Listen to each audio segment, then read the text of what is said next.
Hello, everyone. Welcome back to the Season with Saj podcast. It is I, your host, sajeedahdahliah. Today's episode is very important to me. It's something I've thought about a lot, and I'm recording this a bit for myself and also for you guys. It's more of a reminder.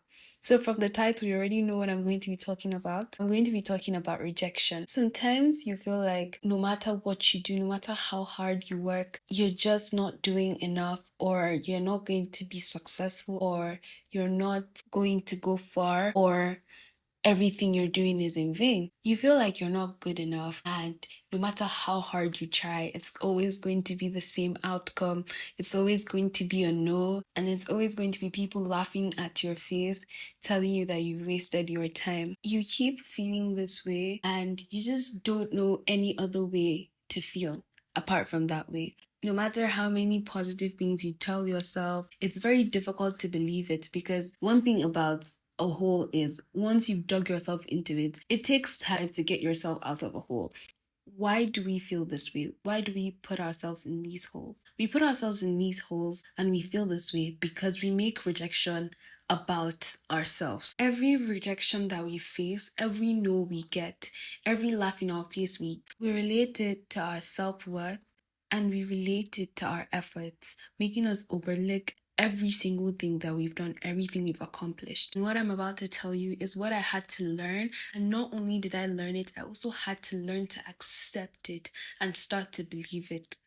Rejection has nothing to do with you, and more about the person who is giving the rejection, the person who is saying no. It can be in friendships, in relationships with people, it could be jobs, it could be different opportunities. It has nothing to do with you. I want you to think about it from this perspective.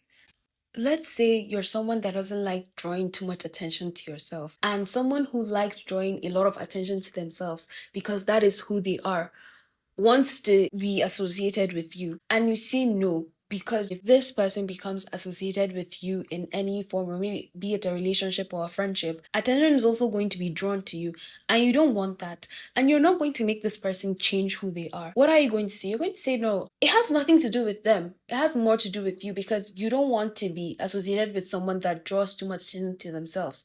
You don't care whether they get attention or not. You just don't like it, and you don't want that for yourself. Sometimes we need to learn to look at the bigger picture. It's not about us if we're getting rejected. It's not about us. The person is just doing what is best for them, and that is okay. Because if you were put in the same situation, you would also do what is best for you. You also have preferences, and there are numerous times that you have rejected someone. And the funny thing about rejection is you never realize when you're doing it to someone, but you always realize when it's being done to you. Your no isn't a measure of your value. Look at opportunities. Sometimes you can bring everything it is to the table, but for someone that you're trying to offer your service to them it might seem like there's something that is missing, and they're going to reject you. They're going to tell you no. But there is somewhere else that is going to appreciate everything you have to bring to the table. In fact, they're even going to praise you for every single thing you bring to the table. So rather than dwelling where you're not wanted because there's something you're lacking, it's better for you to go out and venture into different things. Look for where, when you put everything on the table, they're going to look at it and say yes, yes, yes, yes, yes, and appreciate every single thing you do. There's a saying, when one door closes, another opens. For every no, there is a yes. That's why it's yes and no, yes and no, yes and no. For every no, there is a yes waiting for you somewhere. So we have to learn to look at the bigger picture. And I'm not going to deny the fact that rejection stinks. It hurts. It's very painful. No one likes to be rejected. But then you also have to remember, rejection has less to do about you. Rather than sitting and letting it cloud your judgment and letting it poison your mind, making you forget your self-worth, ask yourself questions like, what can I learn from this situation?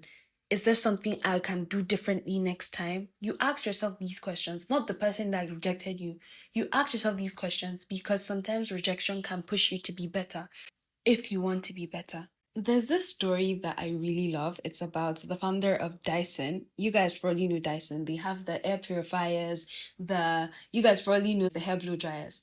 So James Dyson, I think, I'm not really sure if that is his name, but his first invention was a vacuum cleaner that didn't have bags. And during that time when vacuum cleaners were being invented, I don't know, this story is making me really happy talking about it. The vacuum bags were what brought a lot of money to the vacuum machine industry because the vacuum cleaners that were being invented required bags, and the bags were not reusable. They were the kind that you had to constantly keep buying them, keep buying them. Then he invented a bagless vacuum machine. And it was a threat to all these vacuum machine companies. And wherever he took his projects to, everyone rejected him because how would they make money from the bags if he was bringing an invention that didn't require the bags? He kept on going. People kept on telling him no. Look at where Dyson is today.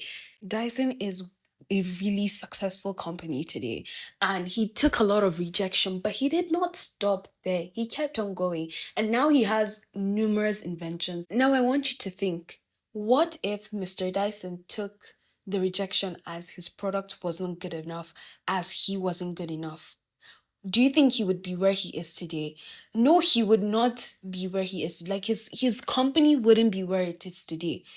Instead, he took every no as redirection and he kept on going. This person said no, on to the next. I love this story so much and it is so dear to my heart. And I hope this story has motivated you. Rejection is only redirection, it has nothing to do with your self worth. We need to learn to separate our worth from the outcomes and learn to find peace even when things don't go our way. We tie our outcomes to happiness, but we need to ask ourselves, what is our definition of happiness? A lot of us have this mindset that, oh, in the next 10 years, when I do this, I'm going to be happy.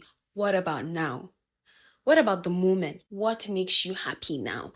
Because if you're saying you're waiting till 5 years when you've achieved everything for you to be happy, then you're wrong. Find things that make you happy now. Keep the happiness going. Keep the happiness alive. And it can only get better from here. You can only get happier and happier and happier. You're going to have moments of sadness, but when you have the things that keep you happy, keep you going, that is what is important. We need to learn to separate our worth from the outcomes and learn to find peace even when things don't go our way. Rejection isn't failure. It doesn't mean your life is over. It doesn't mean every progress you've made along the way is worthless. No, it does not. Rejection is part of the process. For every no, there is a yes. If someone doesn't appreciate you, another person will. I hope you guys enjoyed this episode as much as I enjoyed recording for you guys. And I hope you guys learn to deal with rejection better because I also had to learn. It wasn't easy. It took time. Don't forget to leave a comment on Apple Podcasts and Spotify. And also feel free to send me any questions and send me an email. And I hope you guys enjoy the rest of your day. Bye.